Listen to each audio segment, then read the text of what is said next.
നിങ്ങളുടെ favourite shows ഇനി ഒരിക്കലും മിസ്സാവില്ല. ഇപ്പോൾ C5 കാണും നിങ്ങളുടെ ഫേവറേറ്റ് ഷോസ് തികച്ചും സൗജന്യമായി. കൽപ്പനയുടെ ഈ മാറ്റം വാസ്തവമായിരുന്നാ മതി. കൊതിപ്പിച്ചിട്ട് കൈവിട്ട് കളയല്ലേ എന്റെ കൃഷ്ണ.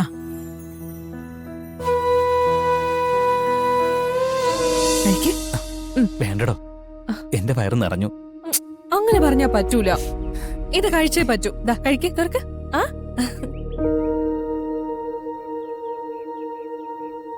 മോനെ,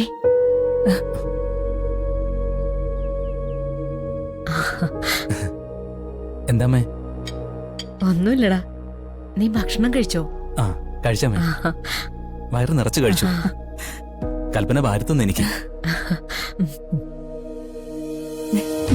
മുത്തശ്ശി, ഇന്ന് നമുക്ക് ഒരുപാട് നേരം പുറത്ത് നടക്കണം കേട്ടോ.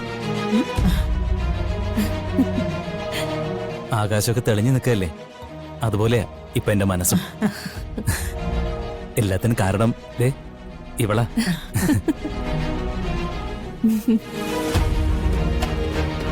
എന്നാ നിങ്ങൾ തയ്യാറാവും മക്കളെ. വാ മോളെ. ആ ശരി മോളെ.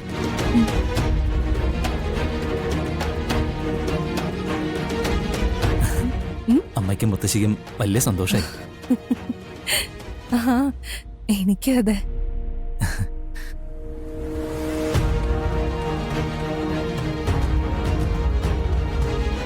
വീൽ ചെയറിലിരിക്കുന്ന ആളാ. കൈകാര്യം ചെയ്യാൻ എളുപ്പമാണ്. പാറക്കെട്ടിന് മുകളിൽ നിന്നോ മറ്റോ തള്ളിയിട്ടാൽ മതി. അബദ്ധമാണെന്ന് എല്ലാവരും കരുതിക്കോളൂ. ശരി സാർ, ഞങ്ങൾ വരേണ്ട സ്പോട്ട് മാത്രം പറഞ്ഞാൽ മതി. അത് ഞാൻ കൃത്യമായിട്ട് ലൊക്കേഷൻ അയക്കാം. ഒരു കാര്യം, യാതൊരു കാരണവശാലും ആർക്കും ഒരു സംശയം തോന്നരുത്. അത് കള സാറേ, ഞങ്ങൾ ഈ പണി തുടങ്ങിയിട്ട് കാലം കുറച്ചായി സാറേ. ഒറ്റ ചോദ്യം ഞങ്ങൾ ചോദിക്കാറുള്ളൂ, പെറുക്കിയെടുക്കാൻ ബാക്കിയുണ്ടാവണോ അതോ വേണ്ടയോന്നോ. ഇതുവരെ ഞങ്ങൾക്ക് വാക്ക് തെറ്റിയിട്ടില്ല. ഓക്കെ. ശരി സാർ.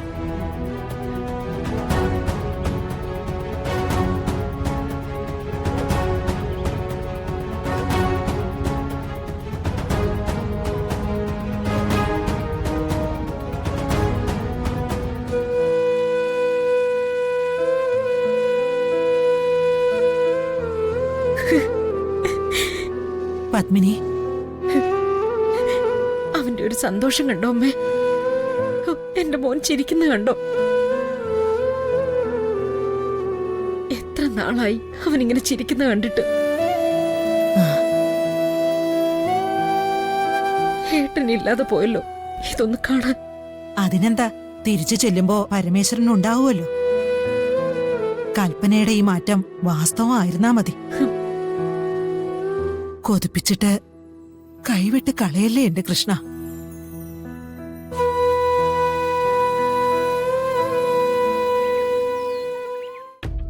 ആ ശരി, വെക്കട്ടെ. എന്താ? പരമേശ്വരനും ചന്ദ്രശേഖരനും ഒരു ബിസിനസ് കാര്യത്തിന്റെ യാത്രയിലാ. അയ്യോ, നാളെ മുഹൂർത്തത്തിന് എത്താന്ന് ഉറപ്പൊന്നും പറഞ്ഞില്ല. ശ്രമിക്കാന്നാ പറഞ്ഞത്. ഇങ്ങനെ പെട്ടെന്നൊരു തീരുമാനം എടുത്തതിന് പരാതിയൊന്നും പറഞ്ഞില്ലല്ലോ അല്ലേ? അദ്ദേഹം ഒരു നല്ല മനുഷ്യനാ. തിരുമേനി ഒരു കാര്യം തീരുമാനിച്ചാ അത് നല്ലതിനു വേണ്ടിയായിരിക്കുമല്ലോ എന്നാണ് അദ്ദേഹം പറഞ്ഞത്. ഇനിയിപ്പോ വരുണിന്റെയും ബാക്കിയുള്ളവരുടെയും കാര്യമാണ്. അവരെല്ലാരും കൂടി യാത്ര പോയിരിക്കാണെന്നല്ലേ പറഞ്ഞത്? നാളെ തന്നെ തിരിച്ചു പോരേണ്ടി വന്നാ അത് മുടങ്ങില്ലേ? സത്യമാണ്. പക്ഷേ അറിയിക്കേണ്ടത് അറിയിക്കാതിരിക്കാൻ പറ്റില്ലല്ലോ. വരുണിനെ വിളിച്ച് കാര്യം പറയാം. പരമേശ്വരൻ പറഞ്ഞ കാര്യം അറിയിക്കാം. എന്നിട്ടെല്ലാം അവര് തീരുമാനിക്കട്ടെ.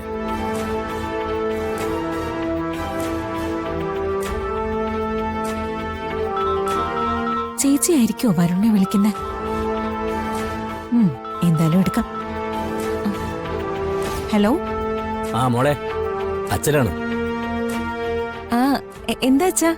അതെന്താ യാത്ര പോകുന്ന കാര്യം മോളെ വിളിച്ചു പറയായിരുന്നു? അത് പെട്ടെന്നുള്ളൊരു തീരുമാനമായിരുന്നു അച്ഛാ. ഇവിടെ വന്നിട്ട് 2-3 വട്ടം ഞാൻ വിളിച്ചു നോക്കി, കിട്ടിയില്ല. വരുൺ എവിടെ? വരുൺ പുറത്തുണ്ടല്ലോ. എന്താ അച്ഛാ, പ്രത്യേകിച്ച് എന്തെങ്കിലും ഉണ്ടോ? ഉണ്ട്, ഒരു പ്രത്യേക വിശേഷമുണ്ട്. രാധികയുടെ കല്യാണമാണ്. എപ്പോ?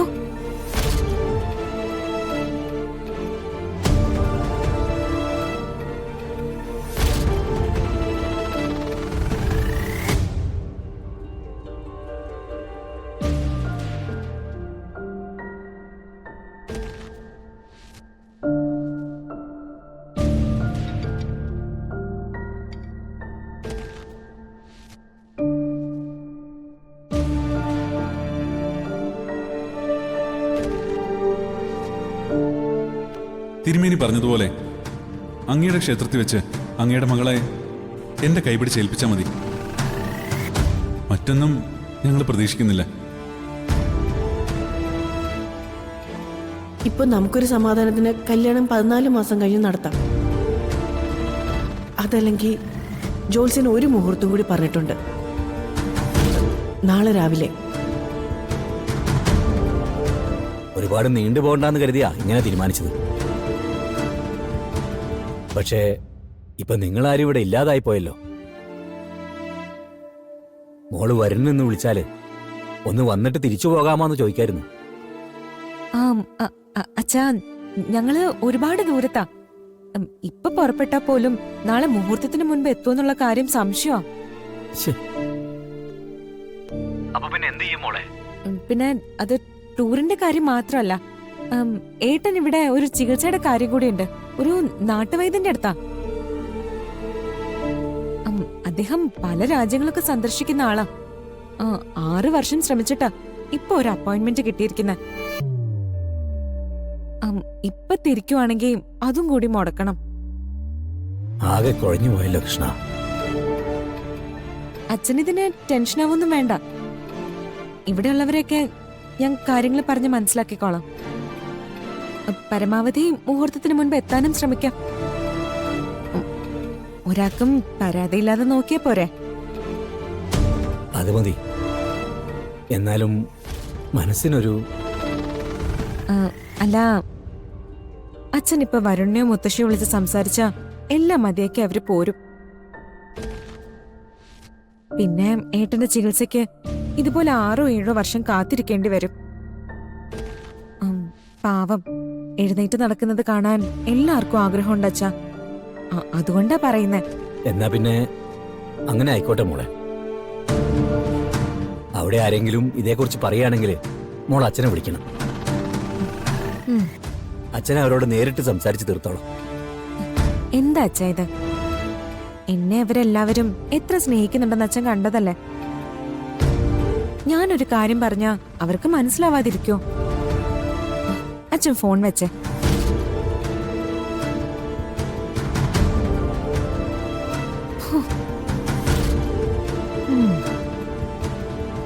തൽക്കാലം ഇതാരും അറിയണ്ട, പ്രത്യേകിച്ച് വരുൺ. ഡൗൺലോഡ് ചെയ്യൂ C5 ആപ്പ്. കാണൂ എല്ലാ എപ്പിസോഡുകളും സൗജന്യമായി.